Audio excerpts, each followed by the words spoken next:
بسم الله والصلاة والسلام على رسول الله وعلى آله وأصحابه أجمعين. أما بعد فأعوذ بالله من الشيطان الرجيم. بسم الله الرحمن الرحيم.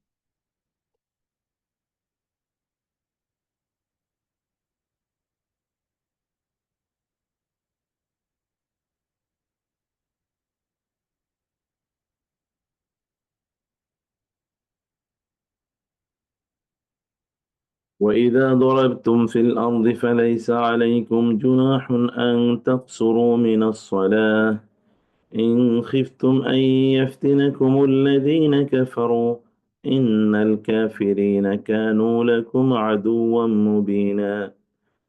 وإذا كنت فيهم فأقمت لهم الصلاة فلتقم طائفة منهم معك وليأخذوا أسلحتهم فإذا سجدوا فليكونوا من ورائكم ولتأت طائفة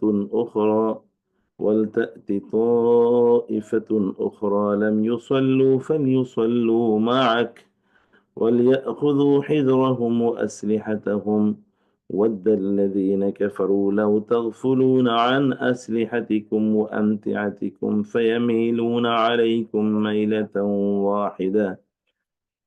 ولا جناح عليكم إن كان بكم أذى من مطر أو كنتم مرضى أن تضعوا أسلحتكم وخذوا حذركم إن الله أعد للكافرين عذابا مهينا. فإذا قضيتم الصلاة فاذكروا الله قياما وقعودا وعلى جنوبكم فإذا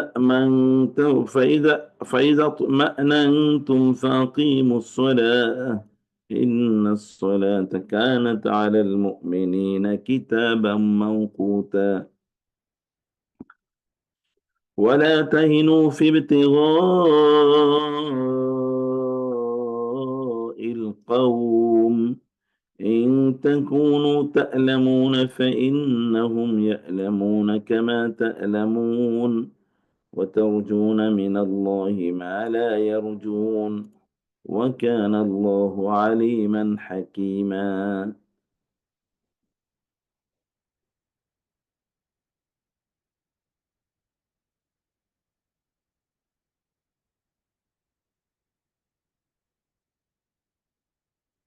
আল্লাহ তাআলা শুকর আদায় করছি, তিনি আমাদেরকে সকালেই কোরআনের এই দার্সে অংশগ্রহণের তৌফিক দান করেছেন। রাসূলুল্লাহ সাল্লাল্লাহু আলাইহি ওয়াসাল্লাম এর উপর দুরূদ এবং সালাম বর্ষিত হোক। আল্লাহুম্মা সাল্লি ওয়া সাল্লিম আলা নাবিয়িকা মুহাম্মাদ। আল্লাহুম্মা সাল্লি আলাইহি আল্লাহুম্মা বারিক আলাইহি। যখন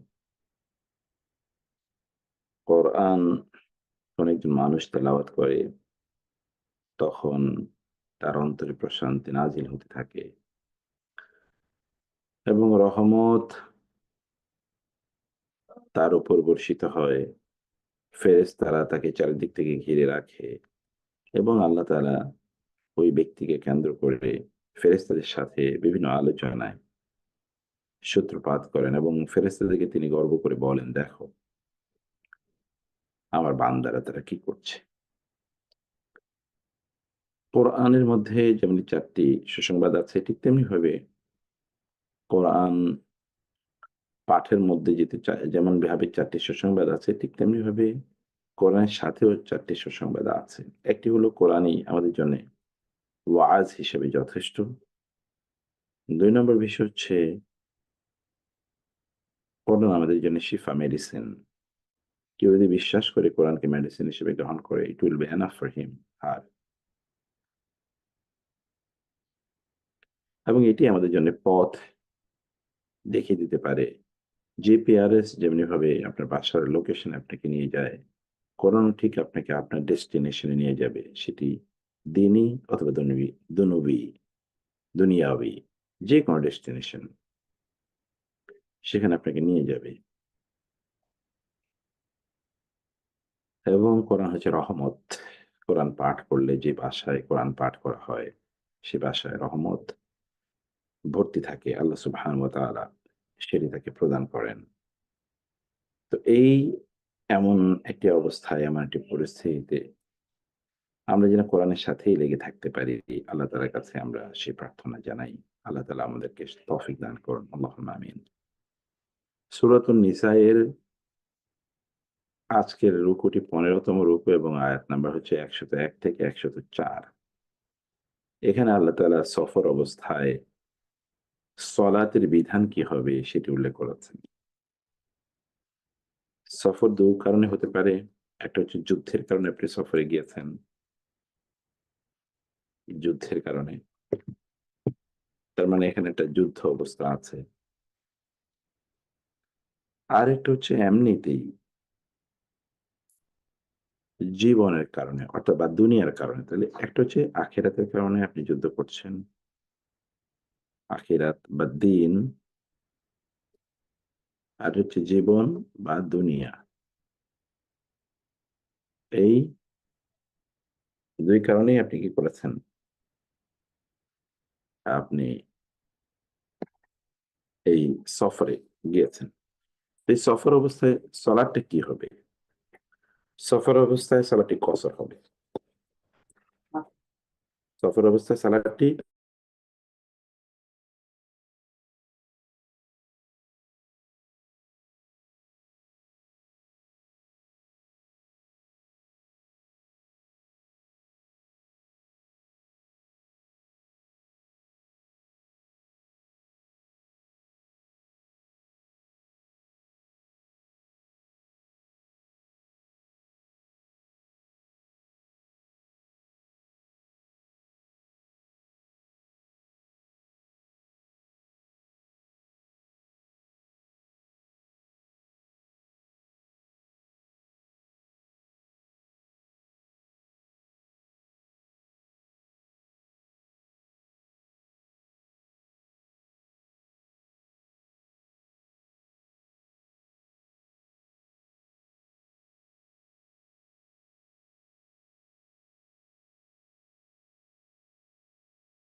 তবে আপনাকে শোনা যাচ্ছে না।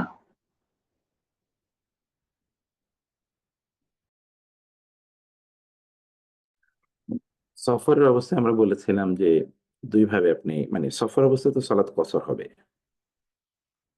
সফর অবস্থায় সালাত কসর হবে। এখন আপনি যদি যুদ্ধের ময়দানে থাকেন, তাইলে একরকম কসর হবে। আর আপনি যদি এমনিতেই যুদ্ধ ছাড়া মানে শান্তি অবস্থায় আছেন বা যুদ্ধবিহীন অবস্থায় আছেন, কারণ সফরটা তো আমরা বলেছি দ্বীনি, যেমন যুদ্ধ। দ্বীনি তো নামাজের উদ্দেশ্যে, পড়াশোনার উদ্দেশ্যে হতে পারে না। দ্বীনি মানে হলো যুদ্ধ। আর হচ্ছে দুনিয়াবি। তো তো এইটা মানে হলো আপনি শান্তিপূর্ণ যেকোনো একটা অবস্থায় আছেন। তো কসরই আপনাকে করতে হবে। কিন্তু এখানকার কসরটা একরকম। এখানে আপনি অস্ত্র পরিহিত অবস্থায় যুদ্ধ করবেন এবং ১ রাকাত পড়বেন ইমামের সাথে। তখন আর অস্ত্রগুলো আপনি রেখে যুদ্ধ করতে পারেন। ১ রাকাত যখন শেষ, তখন আপনি চলে যাবেন আবার যুদ্ধের ময়দানে। আরেক দল কিন্তু শত্রুদের সাথে যুদ্ধ করছে। ওই দল এবার এখানে চলে আসবে এবং তারা আরেক রাকাত ইমামের সাথে আদায় করবে এবং আপনি তখন যুদ্ধের ময়দানে যুদ্ধরত অবস্থায় আপনি থাকবেন। এ হচ্ছে যুদ্ধ অবস্থায় নামাজ শেষ।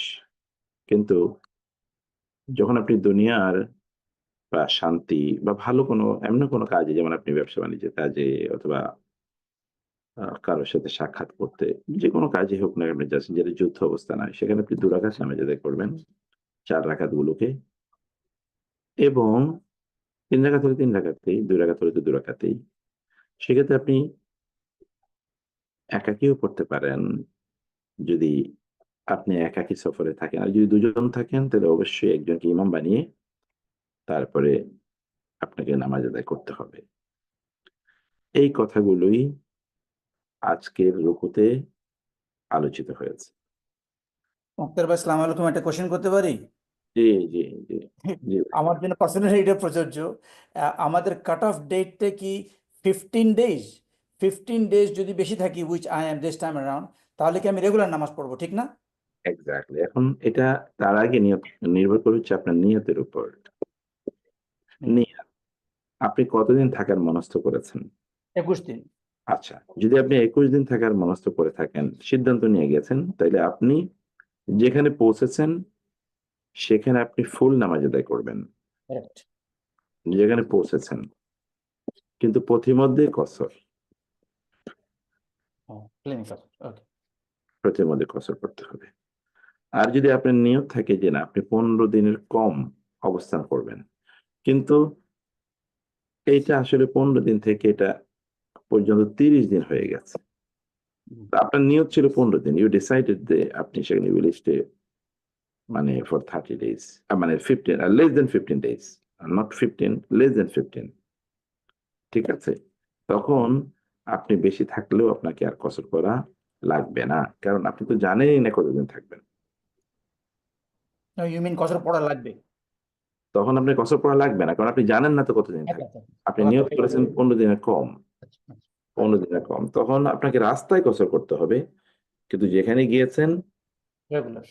হ্যাঁ, সেখানে গিয়েও আপনি কসর করবেন, রাস্তায় তো কসর করবেন সদা সর্বদা, যেখানে গিয়েছেন সেখানেও কসর করবেন, কারণ আপনি জানেন না যে আপনি কতদিন থাকবেন। আর যদি আপনি নিশ্চিত সিদ্ধান্ত নিয়ে যান যে আপনি 15 দিন বা তার চেয়ে বেশি থাকবেন, সেক্ষেত্রে আপনি কম থাকলেও, যদি এমন কোনো কারণ ঘটে যে আপনি চলে এসছেন, তাইলেও আপনাকে ওই ফুল নামাজ আদায় করতে হবে।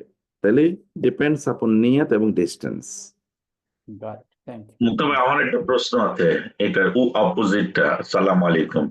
যদি আর আমি নিশ্চিত থাকি আমি একদিনের জন্য যাচ্ছি, ডে ট্রিপ করছি বা একদিন থেকে পরের দিন আসবো, তাহলে কি আমি কসর হবে সেটা? কসর তো হবেই, কসর তো আপনি 15 দিনের কম যদি থাকার সিদ্ধান্ত নেন, তাইলে আপনাকে কসর করতেই হবে, কসর করতে হবে। 15 দিনের কম থাকার যদি সিদ্ধান্ত নেন, সেটা একদিন হতে পারে, 14 দিন হতে পারে, 14.5 দিন হতে পারে। আর যদি 15 দিন বা তার চেয়ে বেশি থাকার নিয়ত করেন, তখন আর কসর হবে না, কিন্তু পথিমধ্যে সদা সর্বদাই কসর হবে। আর এইটা আরেকটা ছোট্ট প্রশ্ন আমাদের জন্য আর কি, আমি মনে হয় যে একটু, আমরা যখন গ্রামের বাড়িতে যাই তখন আমার ভাইরা বলে যে ওখানে আমার কসর হবে না, কারণ ওটা আমার দাদার বাড়ি, নিচের বাড়ি।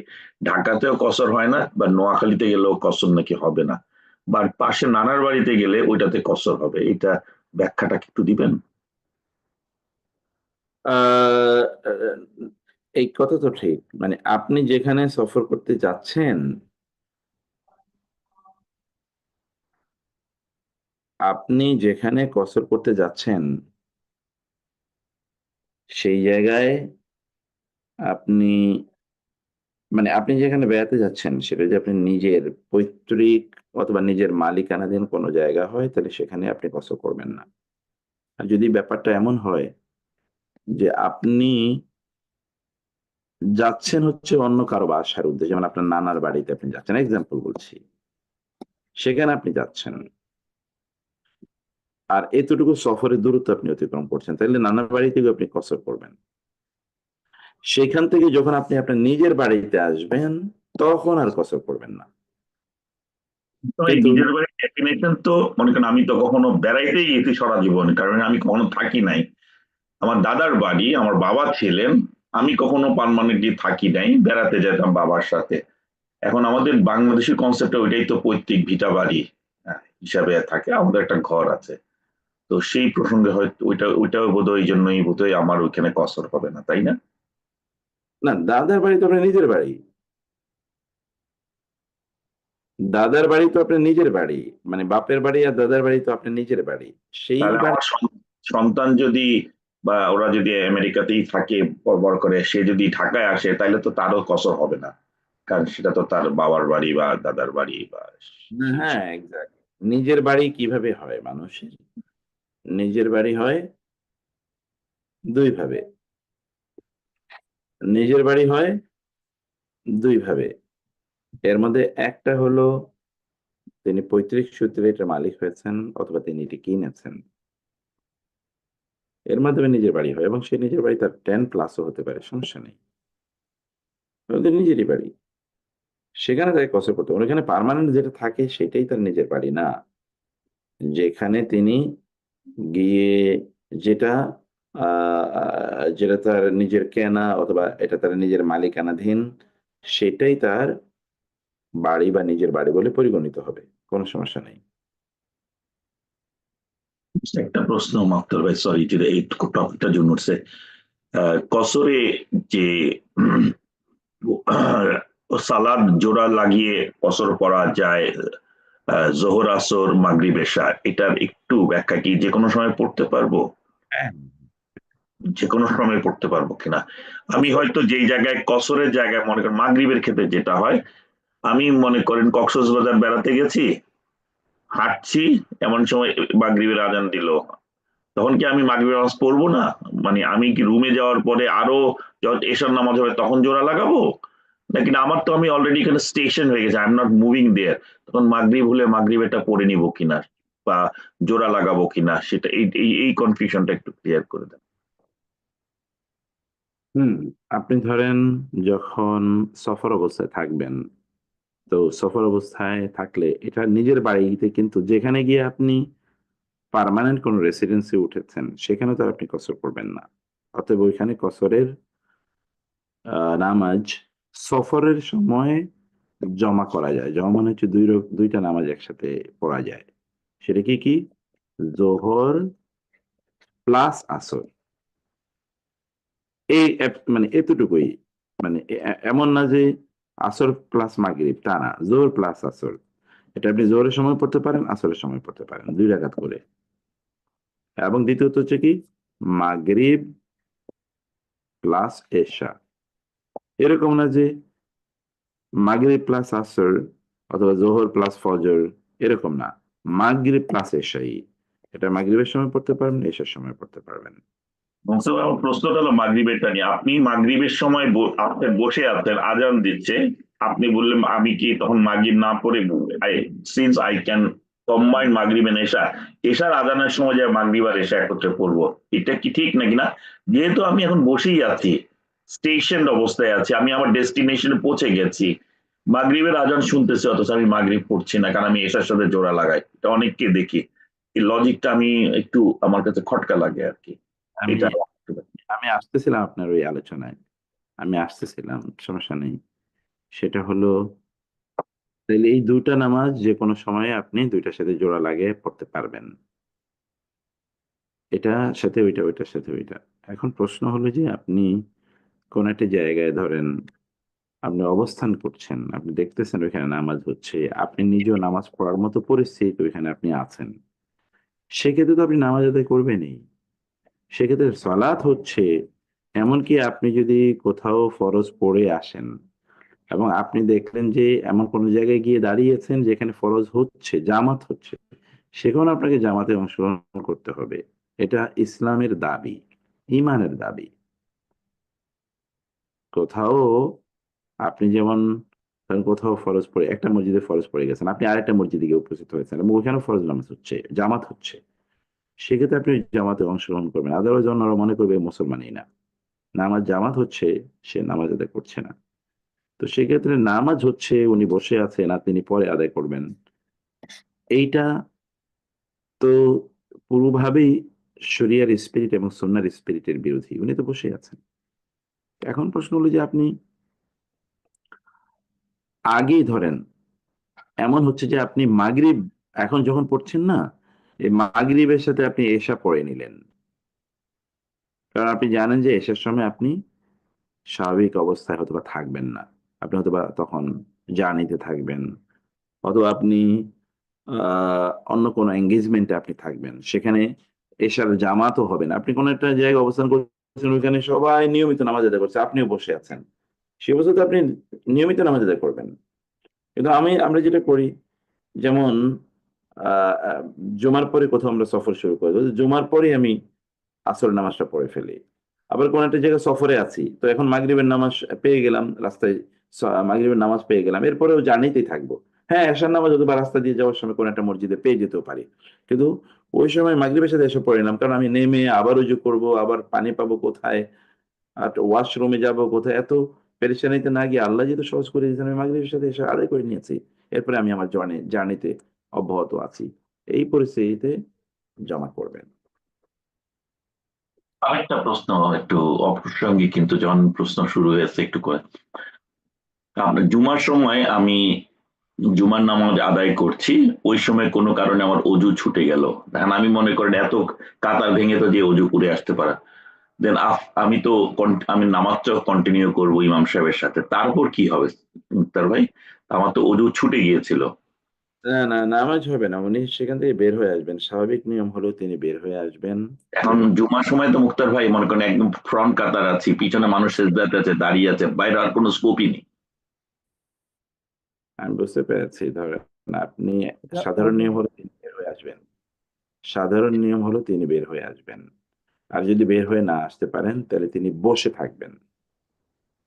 নামাজ পড়বেন না। বসে থাকবেন, নামাজ পড়বেন না। অজু ছাড়া নামাজ পড়া জায়েজ নেই তো, এটা হারাম। মুক্তবা ছোটকালে শিখেছিলাম আমাদের এক বন্ধু নাকে হাত দিয়ে বেরিয়ে চলে যাওয়া। এটা অন্য জিনিস। সেটা হলো এক্স্যাক্টলি এটা এই হাদিসের কথা, এটা এমনিতেই না। যেমন ধরেন কেউ নামাজ আদায় করেছেন, হঠাৎ করে তার শরীর থেকে বাতাস বের হয়ে গেছে, তো বাতাস বের হয়ে তার ওজু শেষ হয়ে গেছে। কারণ বাতাসে তো গন্ধ থাকতে পারে, এই গন্ধে অন্যরা তখন মনে করবে, মুসলিমরা, তার পাশের অন্য কোনো ভাই একজন আরেকজনের কথা মনে করবে, এবং এতে তাদের নামাজে, যে অমুক এই কাজটি করছে তমুক এই কাজে, তাদের নামাজে ব্যাঘাত হবে। তখন তিনি কেবল নাকে ধরে বের হয়ে যাবেন, তাইলে অন্যরা আর কাউকে নিয়ে চিন্তা করবো, ও উনি ঠিক আছে, লেট হিম গো, ঠিক আছে। তবে আমার প্রশ্নটা ছিল তখন আমি এই যদি এরকম কারো হয়, আমার হয়, তাহলে আমি যদি বের হতে পারলাম না, আমি বললাম বসে থাকলাম, আমার নামাজ পড়বো না। কিন্তু নামাজটা তারপর কি নামাজ আদায় করবো, তখন কি জোহর নামাজটা আদায় করে ফেলবো? হ্যাঁ, হ্যাঁ, আমি ওইখানে আসতেছিলাম যে আপনার বসে থাকবেন উনি এতটুকু পর্যন্ত। And বসে থাকার পর তারপরে তিনি করবেন কি, এটা যদি অন্য নামাজ হতে তখন নামাজ পড়বেন, যেভাবে আছে সেটা তিনি আদায় করবেন। আর যদি এটা হয় জুমা যদি হয়, তাহলে জুমার নামাজ জামাতে আদায় করার কারণেই তো 2 রাকাত, কারণ তার আগে কি আছে, খুতবা আছে। জামাতে আদায় করার কারণে এটা 2 রাকাত, কারণ তিনি তো জামাতে জুমার নামাজ আদায় করতে পারেন নাই, তখন তো আর জুমা থাকলো না, এটা তখন থাকলো কি, তার অরিজিনাল অবস্থায় চলে আসলো। মূল অবস্থাটা হলো জোহর, তো তখন তার মূল অবস্থা জোহর, তো তিনি জোহর আদায় করবেন। জুমা তো তিনি পড়তে পারেন নাই, জুমা পড়তে হলে জামাতে পড়তে হবে, জুমা তো আর একা পড়া যায় না, জামাতে আদায় করবেন। জুমা, জুমা যেহেতু মিস হয়ে গেছে, তখন তিনি জোহর আদায় করবেন। সওয়াবটা দিয়ে দিবেন ইনশাআল্লাহ।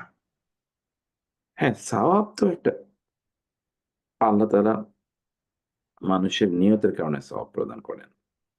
তো সেই ক্ষেত্রে জুমার জন্য তো আর স্পেশাল ওই নাই, সওয়াব নাই। সওয়াব হচ্ছে হলে জুমার আহ দিনের কারণে আলাদা সওয়াব আছে। নামাজের কারণে 2 রাকাত পড়লে 4 রাকাতের সওয়াব পাওয়া যাবে, এরকম না। জুমার তো আগে পরে আর অনেক কাজ, যেমন খুতবা শুনলে সওয়াব পাওয়া যাবে, আবার হেঁটে গিয়েছেন এই কারণে সওয়াব পাওয়া যাবে, সুগন্ধি ব্যবহার করছেন এই কারণে সওয়াব পাওয়া যাবে, অন্যান্য সওয়াবের অনেক জিনিস থাকে, সেগুলো সবই তিনি পেয়ে যাবেন ইনশাআল্লাহ। লাস্ট জাযাকুমুল্লাহ। প্রশ্ন, হুম, লাস্ট প্রশ্ন, যদি আপনার মনে হয় ডাউট থাকে উজু ছুটে গেছে বা ছুটে নাই, তাহলে তো নামাজ আমি কন্টিনিউ করতে পারি, তাই না? ডাউটটা কোন লেভেলের ডাউট সেটা দেখতে হবে। মানে ডাউটটা যদি এমন হয় যে উনি, মানে ওনার সন্দেহটা প্রবল যে ওনার উজু ছুটে গেছে, তাহলে তিনি নামাজ আদায় করে নেবেন পুনরায়। আর যদি সন্দেহটা প্রবল না হয়, বরং দুর্বল সন্দেহ তার, তাইলে তিনি নামাজ আদায় করেই যাবেন। তো তার এই সকল যে তিনি নামাজটা কন্টিনিউ করবেন ইনশাআল্লাহ। যদি এই সকল ক্ষেত্রে স্বাভাবিক, সরি, তিনি নামাজটা কন্টিনিউ করে পরে আবার আদায় করবেন, কারণ সন্দেহের মধ্যে থাকা একজন মুসলমানের জন্য জায়েজ নেই। আর সলাৎ তো ফরজের ইস্যু, তিনি আবার পরে আদায় করে নেবেন নতুন করে। ঠিক আছে?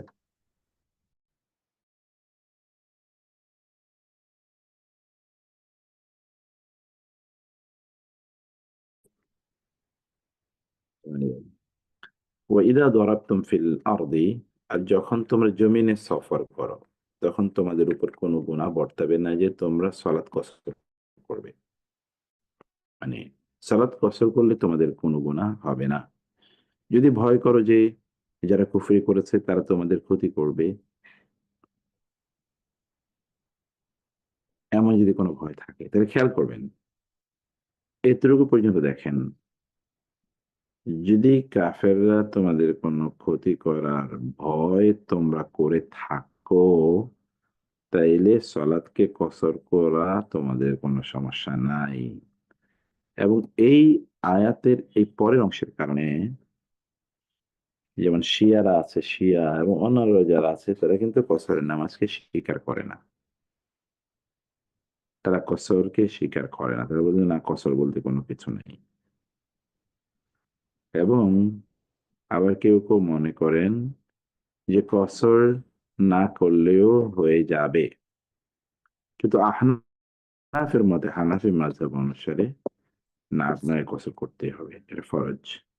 কারণ রাসূলুল্লাহ সাল্লাল্লাহু আলাইহি ওয়াসাল্লাম কোন সফরেই কসর করেননি এমন কোন রেকর্ড বা প্রমাণ নাই।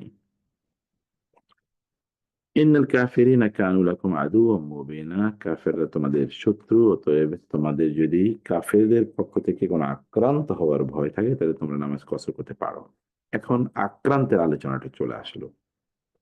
আর যখন আপনি তাদের মধ্যে থাকেন, ওই যে যুদ্ধের ময়দানে, ফাকামতু ফীহিম আস-সালাহ, এবং তাদের মধ্যে সালাত পরিচালনা করেন, ফালতাকুম তায়ফাতুম মিনহুম মাআকা, তাইলে আপনার সাথী যারা তাদের মধ্যকার একটি দল আপনার সাথে নামাজে দাঁড়িয়ে যাবে। ওয়ালিয়াখুযু আসলিহাতাহুম, এবং তারা অবশ্যই ধারণ করবে তাদের কি, তারা তাদের অস্ত্রগুলো ধারণ করবে, অস্ত্র নিয়ে তারা নামাজ আদায় করবে। ফাইজা সাজাদু, যখন তারা সিজদা দেবে, ফালিয়াকুনু মিন ওয়ারাইকুম, সিজদা শেষ মানে রাকাত শেষ, তখন তারা পেছনে চলে যাবে। ফালতাতি তায়ফাতুন উখরা, আরেকটা দল সামনে চলে আসবে, লাম ইউসাল্লু, যারা এখন নামাজ পড়েনি, ফালিউসাল্লু মাআকা, এরপরে তারা কি করবে, তারা নামাজ আদায় করবে আপনার সাথে। ওয়ালিয়াখুযু হিযরাহুম, এবং তারা খুবই সতর্ক থাকবে এবং তাদের অস্ত্রগুলো তারা ধারণ করবে। মানে এমন না যে তারা একেবারে গাফেল হয়ে থাকবে, না, তারা অস্ত্র সাথে রেখেই, হতে পারে তারা পাশে অস্ত্র রেখেছে কিন্তু এই অস্ত্রকে সাথে রেখেই তারা নামাজ আদায় করবে, তবে সতর্ক থাকবে তারা। যেন, কেন সতর্ক থাকবে তারা? যারা নামাজ আদায় করছে তারাও সতর্ক থাকবে, অন্যান্যরা তো আছেই, তারা তো যুদ্ধ করছেই। কারণ হলো ওয়াদ্দাল্লাযীনা কাফারু লাউ তাগফুলুনা আন আসলিহাতিকুম ওয়া আমতিআতিকুম, কাফেররা চায় যে তোমরা যদি তোমাদের অস্ত্র থেকে এবং তোমাদের যে স্টাফ, তোমাদের সাজ সরঞ্জাম আছে এগুলো থেকে তোমরা যদি একটু অসতর্ক হও, ফায়ামিলুনা আলাইকুম মাইলাতাম ওয়াহিদা, তাইলে তারা তোমাদের উপর একযোগে ঝাঁপিয়ে পড়বে। একযোগে তোমরা, মালা ইয়ামিলু, তোমরা হচ্ছে ঝাঁপিয়ে পড়ে, ঝুঁকে পড়া। অতএব যুদ্ধের ময়দানে সালাতের অবস্থাটা আল্লাহ তাআলা জানিয়ে দেন। ওয়ালা জুনাহা আলাইকুম ইন কানা বিকুম আযাম মিন মাতারিন, এবার পরের আলোচনা। এমনকি যুদ্ধের ময়দানে এমন যদি হয়, যদি তোমাদের কোনো কষ্ট, যেমন বৃষ্টির কারণে তোমরা খুবই কষ্টের মধ্যে নিমজ্জিত হয়েছো, অথবা তোমরা অসুস্থ হয়ে পড়েছো, এমত অবস্থায় তোমরা তোমাদের অস্ত্রগুলো যদি খুলে রাখো, নামিয়ে রাখো, তাতে কোনো সমস্যা নাই। তবে ওয়াখুযু হিযরাকুম, তবে সতর্ক থাকতে হবে। যুদ্ধের ময়দানে যোদ্ধারা তাদের অস্ত্র, মিলিটারি ট্রেনিং, আপনারা নিজেই বুঝতে পারছেন এটা মিলিটারি ট্রেনিং এর আলোচনা।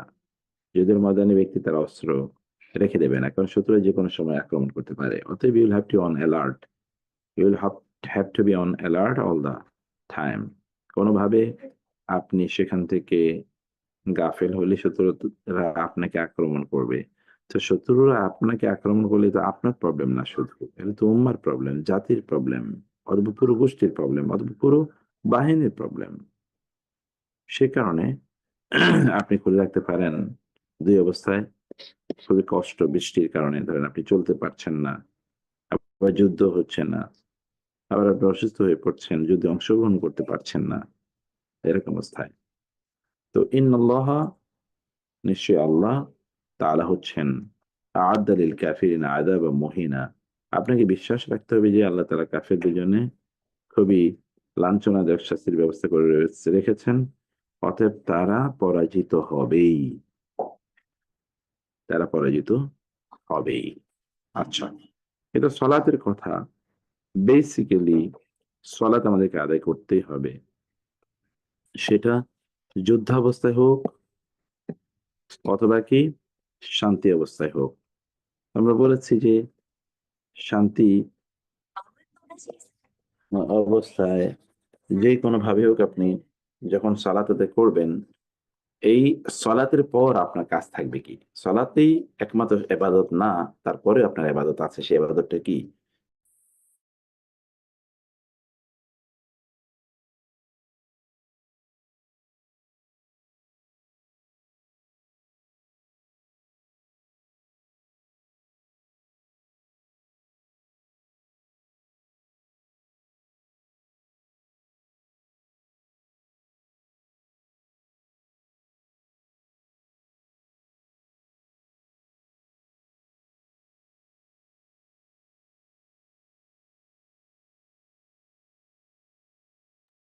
সরি, হ্যাঁ।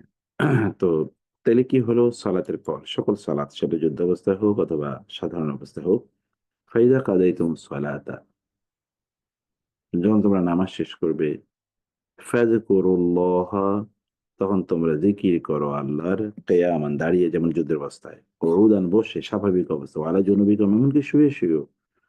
অতএব নামাজ শেষ মনে করবা যে যা করা আমি তো করছি, আল্লাহ জিকির করা শেষ, আল্লাহর ইবাদত করা শেষ, এরপরে আমি এখন দুনিয়াবি কাজ করব, অথবা এখন আমি সিনেমা দেখবো, এখন আমি গল্প গুজব করে এখন আমি গল্প গুজব করে এখন আমি সময় কাটাবো, এখন আমি গাল গল্প করব, হাবিজাবি করব, এগুলো আহ ন সলাৎ শেষ মানে আবাদত শেষ না। সলাৎ শেষ মানে আপনি আবাদতের রুটিনে ফিরে আসবেন, এবাদতের রুটিনে আপনি ফিরে আসেন। মিলিটারি ট্রেনিং যখন আপনি নেন, তার মানে এটা নয় যে ট্রেনিং অবস্থায় কেবল আপনি একজন সোলজার অথবা একজন আর্মি অফিসার, না। আপনি ওটি করেছেন নিজকে in order to make you fit and bring you back to the routine, যে আপনি এই কাজের জন্য ফিট আছেন, অথবা আপনি ভুলে যান নাই আপনার মূল যে রেসপন্সিবিলিটি, সেটা আপনি ভুলে যান নাই, সেটাকে আরো শানিত করেছেন আপনি। কিন্তু তারপরে আপনাকে ওই ট্রেনিং এর থেকে যা শিখছেন সে অনুসারে আপনাকে কাজ করতে হবে। সেটাই হলো ফাজকুরুল্লাহ কিয়ামান, তাহলে তোমরা দাঁড়িয়ে দাঁড়িয়ে আল্লাহ জিকির করো, কুউদান, বসে, আলা জুনুবিকুম, শুয়ে শুয়ে, ফাইযা তুমানানতুম ফাআকিমুস সালাহ। ওকে, এ শেষ। এখন যুদ্ধের ময়দানে কি? যুদ্ধের ময়দানে কেবল যুদ্ধ করবে না, তার মুখ দিয়ে তো আর যুদ্ধ করে না, হাত দিয়ে যুদ্ধ করবে, তার মুখ দিয়ে তিনি তাসবিহ তাহলিল করবেন, তিনি তাসবিহ তাহলিল করবেন মুখ দিয়ে।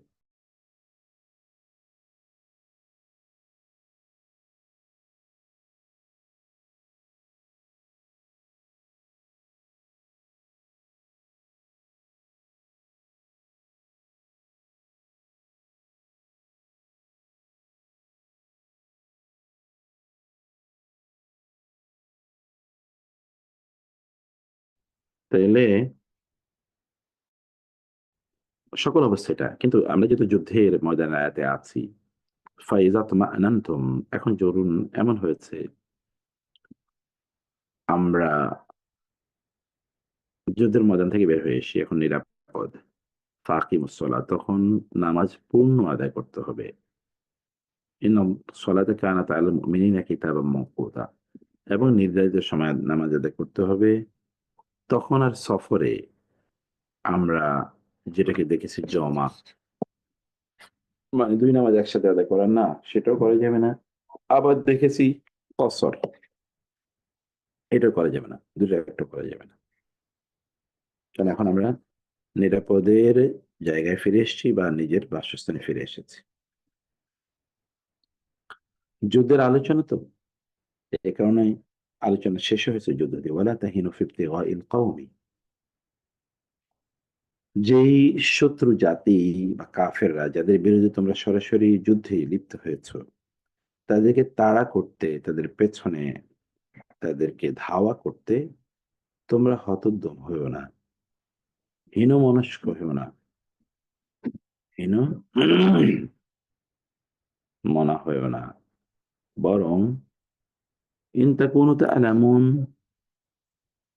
যদি এমন হয় যে তোমরা যন্ত্রণা পেয়েছো যুদ্ধের ময়দানে, তোমাদের কষ্ট হয়েছে, ফাইন্নাহুম ইয়ালামুনা কামা তা'লামুন, মনে রাখবা তাহলে তাদেরও ওদেরও কষ্ট হয় যুদ্ধে। যুদ্ধ কেবল তোমাদের কষ্ট হচ্ছে, তোমাদের একটা সমস্যা হচ্ছে, একটু তোমরা আহত হয়েছো, তো তোমরা মনে করতে পারো, কিন্তু এই একই ঘটনা তো ওদেরও ঘটেছে, ওদেরও একই অবস্থা। কিন্তু অতিরিক্ত তোমাদের জন্য একটা জিনিস আছে, তা হলো ওয়াতারজুনা মিনাল্লাহি মা লা ইয়ারজুন। তোমরা তো আল্লাহর কাছ থেকে এর জন্য প্রতিদান আশা করো, ওরা তো তা আশা করে না, ওই সুযোগ তো তাদের নাই। ওয়া কানা আল্লাহু আলিমান হাকিমা, আল্লাহ তাআলা হচ্ছেন মহাজ্ঞানী এবং মহাপ্রজ্ঞাময়। আল্লাহ সুবহানাহু ওয়া তাআলাই জানেন তিনি কিভাবে এটাকে পরিচালনা করবেন। তো এই হচ্ছে আজকের আলোচনার জিনিসগুলো। আমরা এটা শাব্দিক বিশ্লেষণ আগামী ক্লাসে আলোচনা করি। আমার একটা ছোট কাজ আছে, আমাদের ওই কোরআন আলো রেকর্ডিং শুরু হচ্ছে আগামীকাল থেকে, ওইটা নিয়ে একটু সবাই অপেক্ষা করছে এক জায়গায়। স্যার ভাই একটা ছোট্ট কোশ্চেন করবো, ভাই জাযাকাল্লাহ দিয়ে বলেন জি। মানে আপনি চলে যাবেন। ছোট্ট কোশ্চেন আপনার কাছ থেকে আমরা গত 4 বছর সঙ্গে আপনার সঙ্গে আছি।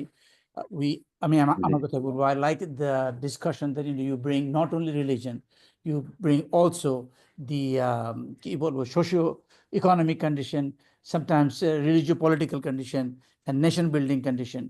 একটা কথা সেদিন আমি গতকাল মসজিদে যে দেখলাম, আপনার কাছ থেকে গত 1.5-2 বছর ধরে যে ভোকাবুলারি গুলো আমি শুনেছি, গতকাল মসজিদে আমি অনেক সিমিলার কথা শুনলাম। My point to you is, in the light of our nation's condition যেটা চলছে এখন, is this a new movement in the religious scholarship about the socio-political conditions?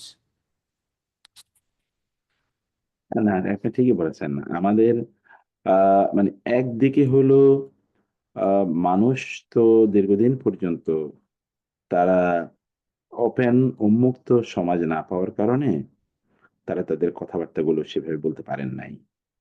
আলেমরাও তাদের থট গুলো, কোরআন এবং সুন্নাহর নির্যাসগুলো এবং সোশিও পলিটিক্যাল ইকোনমিক ইত্যকার ইত্যকার ইস্যুগুলো বাস্তবতার সাথে মিলিয়ে কোরআনের আলোচনাটা করতে পারেন। তারা তখন অন্য আলোচনায় তারা বেশি ছিলেন।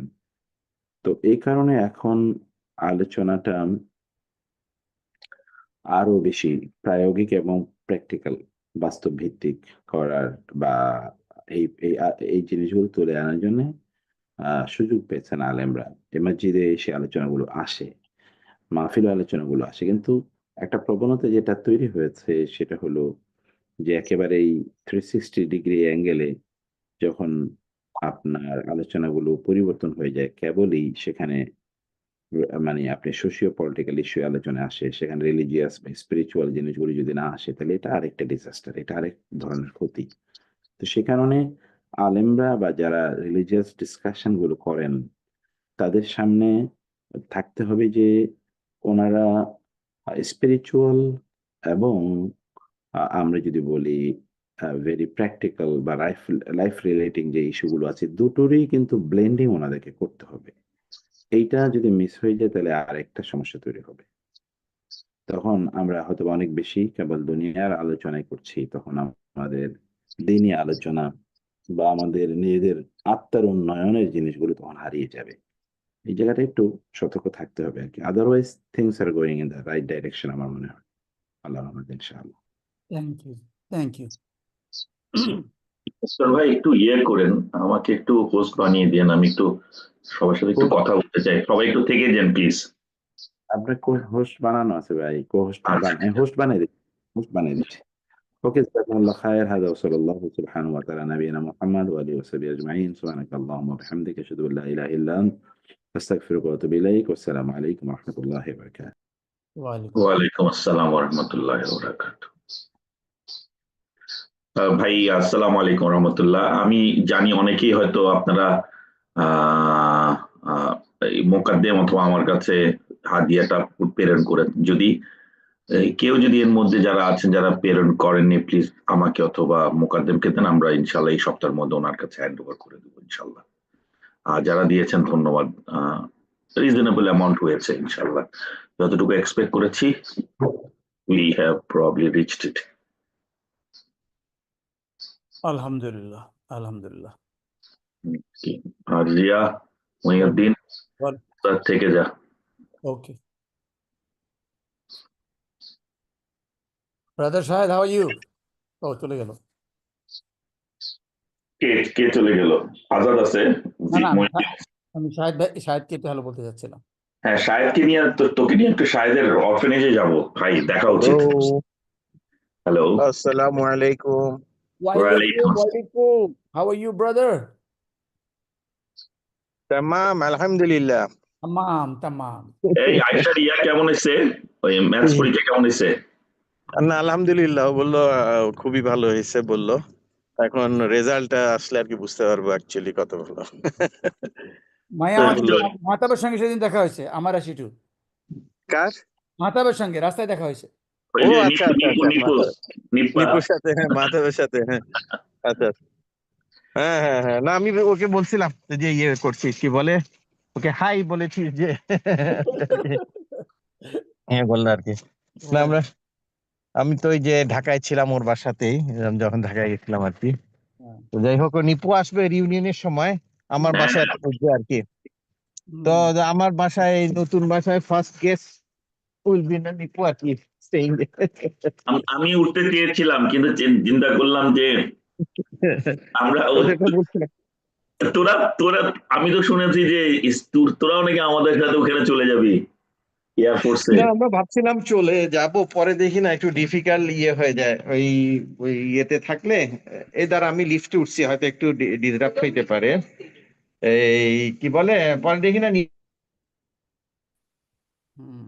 আজাদ তোর খবর কি এই ভাবির কি অবস্থা আদার বলতো দেখি, শরীরটা খারাপ হয়ে গেছে বললি, এখন ইমপ্রুভ করতেছে? আজওয়াইদ আজাদের ওয়াইফ শরীরটা ভালো না। হ্যাঁ তো লাস্ট টাইম কোথাও লিখলো একটা আমি আবার একটু হ্যাঁ। এখানে লিখছিলাম। হ্যালো হ্যাঁ, মহিউদ্দিন। সরি লিফট থেকে আবার বেরোচ্ছি, হ্যাঁ এখন ক্লিয়ার। হ্যাঁ, ওই যে কি বলে, না আমি ভাবছি এখানে থাকলে একটু সুবিধা হবে, নিপুরাও আসবে তো। আর ওই কি বলে, ওই ও তো হোটেলে, আর ওখানে থাকলে আমি এর আগে প্রত্যেকবার দেখি ব্রেকফাস্ট আর ইয়েটাই মিস করি। তো সবাই ঘুম থেকে উঠতে 11টা 12টা। হোটেলে না থাকলে কিন্তু বাসা থেকে ধরতে পারবি না ওগুলা, বাসা থেকে বেরোতে বেরোতে দেরি হয়ে যাবে না একসঙ্গে না, বাসা থেকে ফার্স্ট হয় ওখানে, বেরো হোটেলে সবাই সারা ইয়ে অনেক দেরি করে উঠে ব্রেকফাস্ট করে যাইতে যেতে হয়। কিন্তু কলেজের ব্রেকফাস্টে আমি I want to Exactly. Enjoy that কিন্তু ওয়ান। আমাদের কি আমাদের প্ল্যানটা একটু বলি।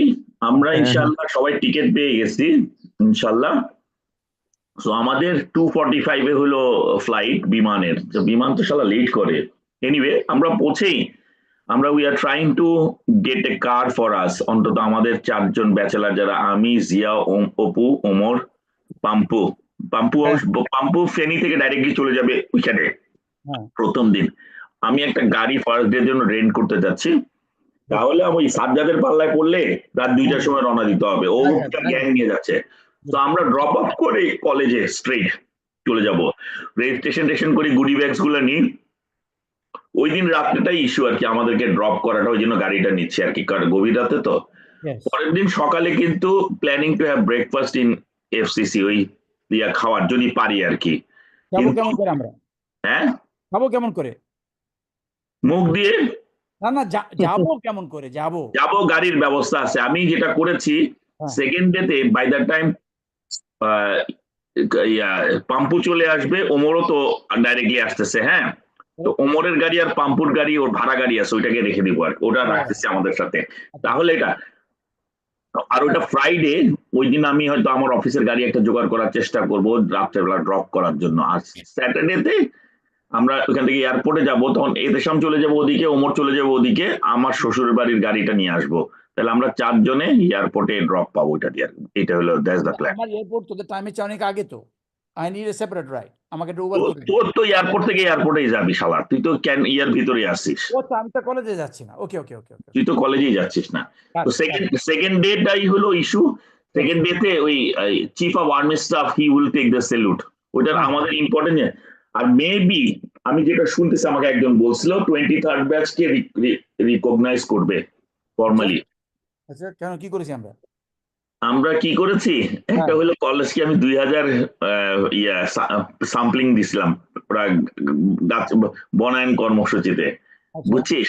তো ওইটা 23rd ব্যাচ দিছে আমি বলে, আমি যা কিছু করি 23rd ব্যাচে ওইটার জন্য, প্লাস আমাদের কন্ট্রিবিউশন টু ইফতার এন্ড সেহরি ইয়াতে, এটা ওরা রেকো নেয়। উই আর অলওয়েজ হাইয়েস্ট এবং উই লিড দ্য প্রসেস।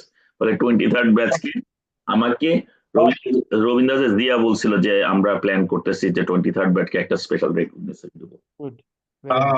তারপরে একবার আমরা কম্পিউটার দিছিলাম না কলেজে, মনে নাই? সবই দিছি কলেজে, আমরা কম্পিউটার দিছি, আমরা ইয়েতে হসপিটালে আমরা বিভিন্ন ইসিজি মেশিন টেশন অনেক কিছু দিচ্ছি, সবই দিচ্ছি আমরা প্রত্যেকবারই কিছু না কিছু। এবার আমাদের দোষ ছিল 23rd ব্যাচ স্পন্সর করবেন কিনা। আমি ভাই স্পন্সর সবাই কোনো না কিছু স্পন্সর করে আর কি। আমি ভাই আমরা এরকম কোনোদিন স্পন্সর করি নাই ভাই, আমরা গরিব ব্যাচ। যা পারে আস্তে ধীরে জায়গাতে বসে দিয়ে চলি। এই আমরা যেটা স্পন্সর করে খাওয়া দাওয়া স্পন্সরের পক্ষপাতি না, যেটা ভ্যালু এডিশন আমরা ইনশাআল্লাহ ইফতার আসতে নোবেল কজে নোবেল কজে আমরা ইয়ে করি, কন্ট্রিবিউট করি আর কি। হ্যাঁ জি, তুই আমাকে নিয়ে যাবি আজকে যাবার পথে, কোথায়? এই মিরপুর অফিসে যাওয়ার পথে। মিরপুর যাওয়ার অফিস, আমি তো তুই তো আমার এখানে গেলে তোকে গাড়ি, আমি তো তোর গাড়ি লাগবে সেটা বল, তাহলে আমি দিতে পারি। আমি অফিসে যাবো এখন, আমার তো অফিস মহাখালীতে। তুই এখনই চলে যাবি? আমি গোসল করে বের হয়ে যাবো তো। হ্যাঁ আমি তার বেশি আগে হচ্ছে, আমাকে তো ডেন্টাল কলেজে 11টা বাজে যেতে হবে। That's all right, don't worry. তোর গাড়ি লাগলে আমি গাড়ি পাঠাই দিতে পারি, আমাকে অফিসে নামাই দিয়া, if you want. I will let you know. আচ্ছা, আমি শান্ত যাইবো ওই পাশ দিয়ে, ও আমাকে ড্রপ করে দিয়ে বলেছে। আমি যে তোর সঙ্গে তাহলে মানে কি সকালটা একসঙ্গে থাকতে পারতাম আর কি। এনিওয়ে তোর অফিসেও এটা একবার ঘোরা হতো, বাট দ্যাটস অল। আমার অফিসে আসতে পারবি, কোনো অসুবিধা নেই। আচ্ছা, আরেকদিন আসবো না। ঠিক আছে। ঠিক। আজাদ কই? আজাদ কোথায়, কোনো কথা বলছে না। আজাদ আজাদ আজাদ কি জানি, আজাদ আজাদ কি আমাকে দেশে? না না, আজাদ দেশে না, চলে গেছে। আজাদ টেক্সট করছে, ওর ওয়াইফের শরীর ভালো না। আচ্ছা আচ্ছা আচ্ছা আচ্ছা। ও না, যাক আল্লাহ আল্লাহ রাম করুন। আমি লিখছি সবার সঙ্গে কথা বললাম, অপুর সঙ্গে এখনো কথা বলা হলো না। অপুকে ফোন কর, কোনো খবরই নাই। ও বেচারা দৌড়াদৌড়ির মধ্যে আছে, বাট আমার সাথে কথা হয়, অনেক কথা হয়। Your Bobby was very sick, but now she is improving. Please continue your prayer for her. ও আচ্ছা আচ্ছা।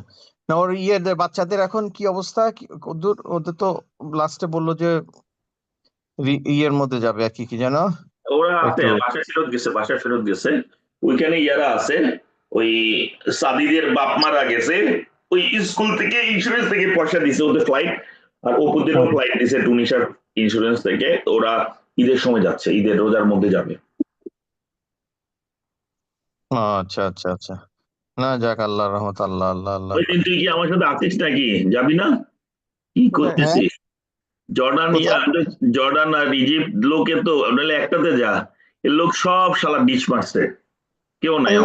আমি অ্যাকচুয়ালি না তো আমার হচ্ছে যে আমি ধর একটা তো আয়সার এখানে এটি আছে, তারপর সেকেন্ড দিক হচ্ছে আমি একটু জব জন্য এখন একটু সিরিয়াসলি করবো আর কি। তো হঠাৎ করে কিছু একটা চলে আসলে তখন আমাকে ড্রপ আউট করতে হবে আর কি। এখন আমি একটু তোকে একটা কথা বলি, কিছু মনে করিস না। We are going during Eid holiday. Eid holiday everything বাংলাদেশে পুরো 15-20 দিন ক্লোজ থাকে, অ্যাবসলিউটলি শাট ডাউন। ইয়ে কি বলে শুধু আমি যে লিখলাম, মতিউলে দুষ্টুমিটা করেছিল না, নাকে হাত দিয়ে বেরিয়েছিল না ইয়ে থেকে মসজিদের সঙ্গে।